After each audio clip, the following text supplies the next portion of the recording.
Tollywood rowdy star Vijay Deverakonda national crush Rashmika Mandanna పెళ్లి వార్తలు ఇప్పుడు సోషల్ మీడియాలో హాట్ టాపిక్ గా మారాయి. వీరిద్దరూ గత ఏడాది రహస్యంగా నిశ్చితార్థం చేసుకున్నారని, ఆ విషయాన్ని ఇప్పటి వరకు సీక్రెట్ గా ఉంచారని వస్తున్న వార్తలు అభిమానులకు ఆశ్చర్యాన్ని గురిచేస్తున్నాయి. ఇక ఈ జంట ఫిబ్రవరి 26న ఉదయపూర్లో వైభవంగా వివాహం చేసుకోబోతున్నట్లు తెలుస్తుంది. కాగా ఆదివారం రాత్రి విజయ్ దేవరకొండ, రష్మిక మందన ఇద్దరు రాజీవ్ గాంధీ ఇంటర్నేషనల్ ఎయిర్పోర్ట్ లో కనిపించడం ఈ పుకార్లకు మరింత బలాన్ని చేకూర్చింది. పెళ్లి ఏర్పాట్లకు స్వయంగా పర్యవేక్షించేందుకే వారు ముందుగానే ఉదయపూర్కు బయలుదేరినట్లు సమాచారం. అయితే ఈ వివాహ వార్తపై అటు విజయ్ దేవరకొండ కానీ ఇటు రష్మిక కానీ ఇంకా అధికారికంగా ఎలాంటి ప్రకటన చేయలేదు. ఒకవైపు వ్యక్తిగత జీవితం గురించి ఇన్ని వార్తలు వస్తుండగా, వృత్తిపరంగా కూడా ఈ క్రేజీ కాంబినేషన్ మళ్ళీ సందడి చేయనుంది.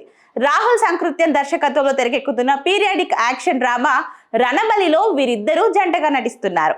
ప్రస్తుతం ఈ సినిమా చిత్రీకరణ దశలో ఉంది.